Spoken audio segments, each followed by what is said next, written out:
Today on the show, we're going to talk about Game of Thrones, and I'm going to give you my top 5 favorite moments, and then my top 5 worst moments that were left out of the book for some reason. I don't know why. Moments.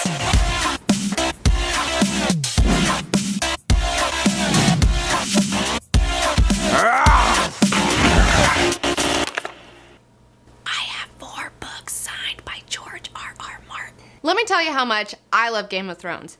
I read a lot, and the Song of Ice and Fire series is the best book series I've read, hands down. I love Game of Thrones so much that I had to get all gussied up in my Lannister finest to do this show today. I love Game of Thrones so much that I have a Lannister tattoo on my shoulder, and I got that shit before the TV series came out, okay? I'm original gangsta.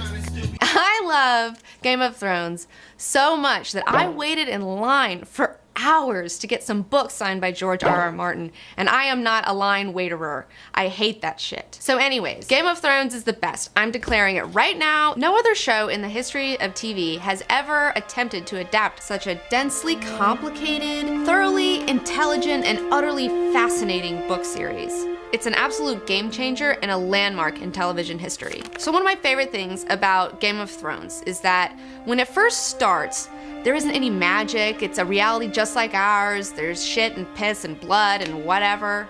And then the dragons are born.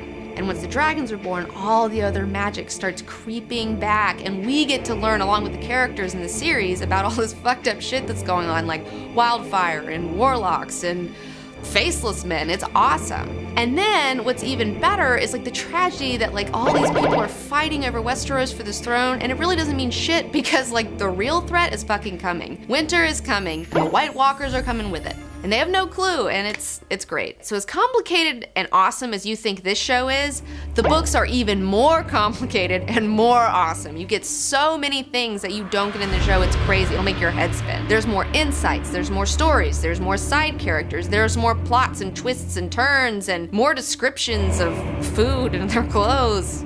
A lot of description. You get to know more about the thoughts of all the characters, and you really get a more in-depth look at their personalities and their world. Spoiler alert. This is for people who have watched the entirety of season 2 of Game of Thrones, and also people who've read up to Clash of Kings in the book series. And if you haven't seen it, what's wrong with you? You're ruining one of the best franchises ever for yourself. You're an idiot. You need to get the fuck out because I don't want to mess it up for you. So now we're gonna talk about my top 5 most awesome favorite moments from season 2 Game of Thrones. Number 5.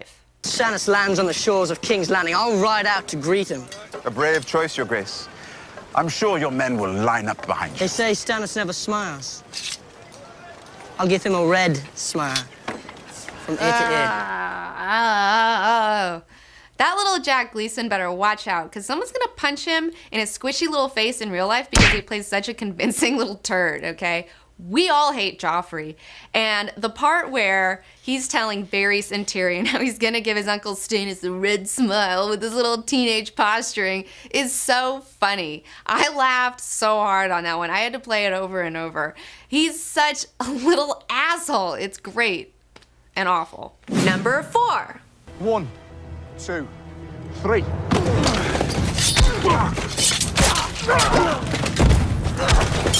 Brienne of Tarth is my girl. I've said it before, I'll say it again.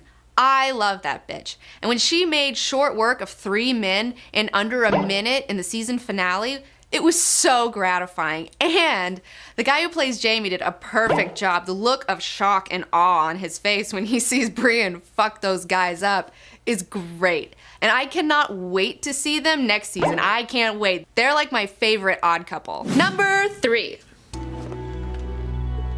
Jaqen is dead. Say it again.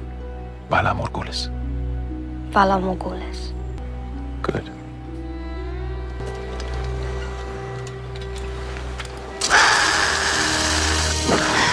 What a badass Jaqen H'ghar is. He's one of the coolest characters in the books, and the show did not disappoint. That actor nailed his weirdo Free City speech, and he looked the part. He was perfect. And the part where Arya gets him to kill Armory Lorch before he can get to Tywin is super badass. Not to mention, in the finale, the reveal of what like being a faceless man means. So awesome. I'm sure people who haven't read the books like shit their pants. I almost didn't. I knew what was coming. So Good job, man. Number 2. Are most girls more interested in the pretty maidens from the songs? John Keel, flowers in her hair. Most girls are idiots. Where did you learn all this stuff? From my father. He was a well-read stonemason. Have you met many stonemasons, my lord? Careful now, girl. I enjoy you, but be careful. I love Tywin and Arya's relationship. Even though it's not in the books, it's great. First of all, it makes Tywin look like less of an asshole. In the books, he's like never nice to anybody. But in the show, I think it makes him a little bit more realistic. I love how amused Tywin is with Arya's wit. It's so cute. It's really charming how well they get along together. And I find it really interesting that Arya comes to kind of respect him even though she's sworn to kill him.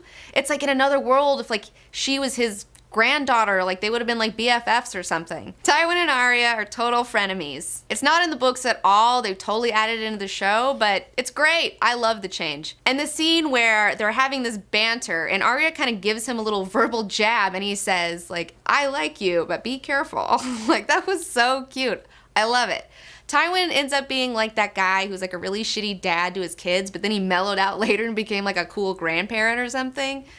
I think it makes him more realistic and it validates Arya's badassness. Number 1. I'm off to see your father. Any last words, old man? God's help you, Theon Greyjoy. Now you are truly lost. Please don't do this. I'll do anything, please. No, please stop it.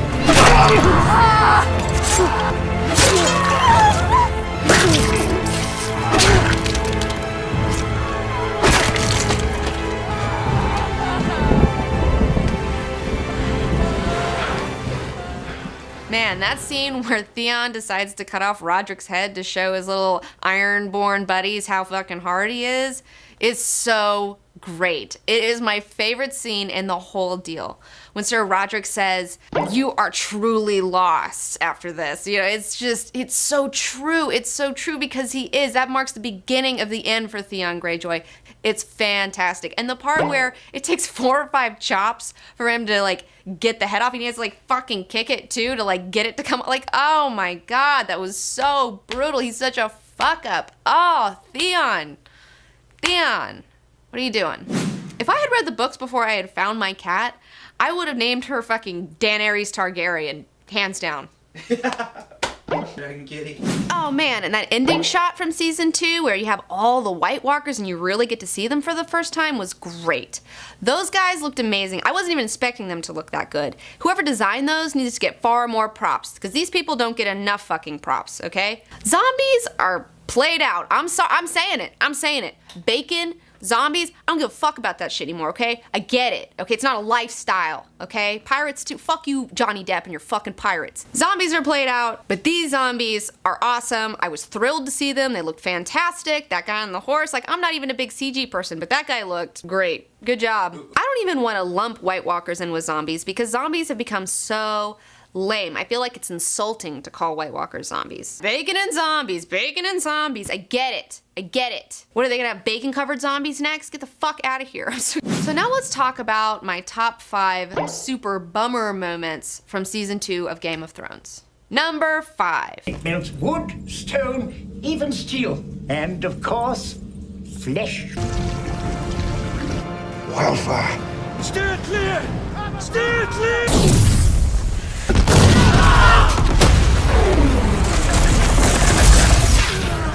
Despite the whole wildfire scene being epic as fuck in the Blackwater episode, and I'm talking, it's badass, I was sad that one little detail was left out. This is something that was in the book, and I really wish that it was in the show. Tyrion knows that shit's getting ready to go south and that Stannis is gonna sail on King's Landing, and he's gotta figure out some strategies. So he commissions this giant chain, okay?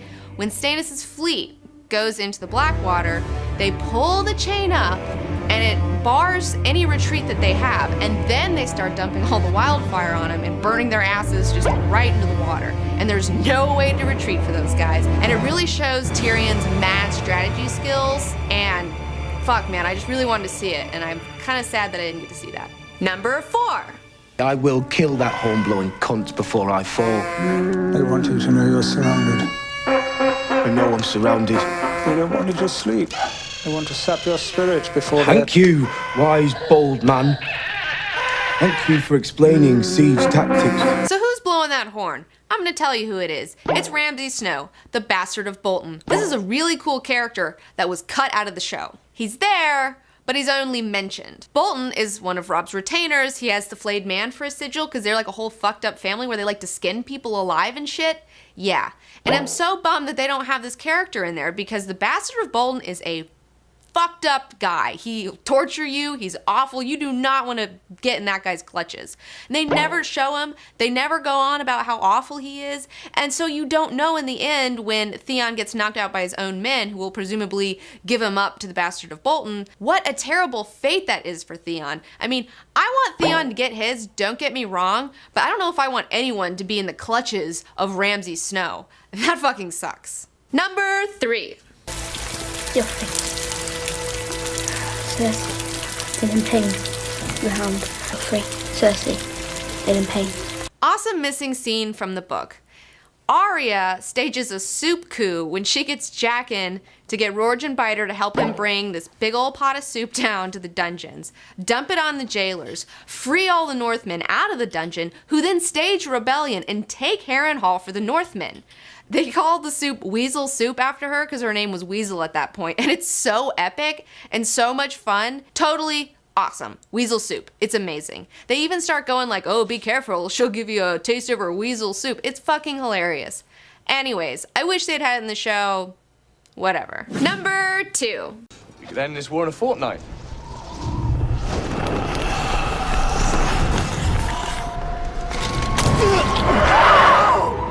So this scene is not dramatic enough by far. It's much cooler in the book because Renly's shadow that's being cast on the wall draws a sword while Renly's just standing there, and then like he says he feels cold and all of a sudden there's a fucking sword thing through his throat, and Caitlyn and Brienne are losing their minds, and it wasn't like that at all in the show. It wasn't as dramatic. It wasn't there, and I was really disappointed. Right. It seemed really underplayed. I mean, you think if you saw a shadow creature stab someone through the neck, you'd be a little more freaked out? I know I would. I'd fucking run. Number 1.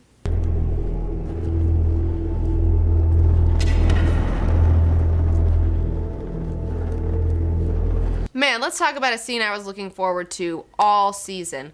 When Daenerys goes to the House of the Undying. In the book, I can't even do it justice. It's so amazing. You should just read it. It's like from page 700 to like 707 in the Clash of Kings book. It's badass. Go read it. Way cooler than they did it in the show. In the show, you just get some BS Khal Drogo thing, and then you just get some BS Snowy whatever. In the book, you get all these prophecies, all these premonitions, they're like all psychedelic. She's on hallucinogens. It's surreal. It's super, super awesome. And the show just was totally weak in comparison. What I really want to say is Jorah Mormont is a hot piece of older dude ass, okay? Daenerys Targaryen is the luckiest girl across the narrow seas, okay? First she gets with Khal Drogo, holy shit. And then she has Jorah Mormont running after her. I would totes McTotes that guy. Ian Glenn, just letting you know if you're out there. So, the book series isn't even finished. They're making these seasons of Game of Thrones faster than the books are being put out. The series isn't finished. I don't understand why they feel the need to put so much in 10 episodes and just put them out year after year. They can slow down. They should totally make 20 episodes in a season. Why don't they? I feel like they're gonna run out of episodes to make, and they're gonna realize that they could have spent more time in Qarth rather than just push them through and get them out as fast as possible. In conclusion, my only real criticism of this whole show is that I wish it had more money and more time to make more episodes. A lot of the problems that I just talked about could have been fixed if they had just had more time to develop all these storylines more smoothly. They should have like 20 episodes per season, or like 13, or at least like a 2-hour premiere and a 2-hour finale or something, anything. Give me more. You can't do 1,000 pages of a novel in 10 episodes. That's crazy, and that's what they're doing. I know that this is wishful thinking. I understand that they can't take more time because they need to get it out every year. To get this out, they have really a month to do 1 episode. It takes them about a year. I get it. That's not a lot of time, and they're doing amazing with what little time they have, and they do have a decent budget, but I wish they could have more money because they're awesome and they deserve it. But In a perfect world, they would be able to make 20 episodes per season, and I would just be in heaven. Game of Thrones Season 2 is only available on HBO Go, which you can only get if you have HBO, which you can only get if you have cable, which you can only get if you have money. Which makes it really hard for us poors to watch our favorite show.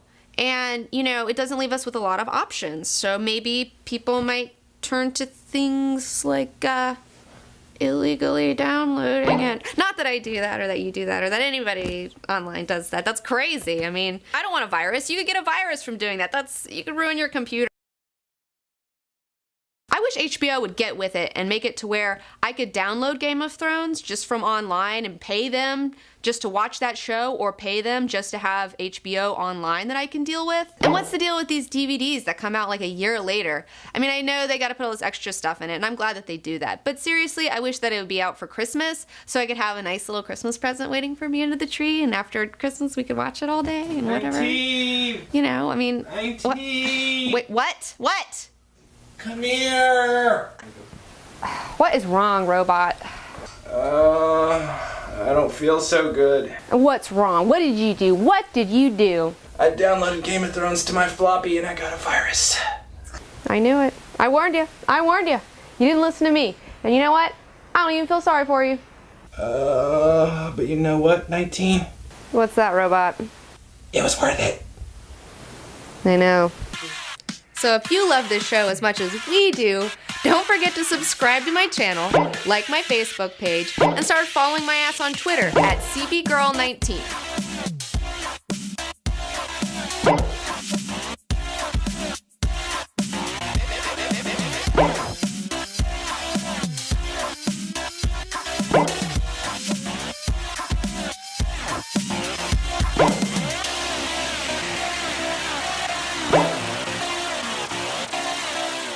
My friend made me this super rad Hand of the King pin. Check it.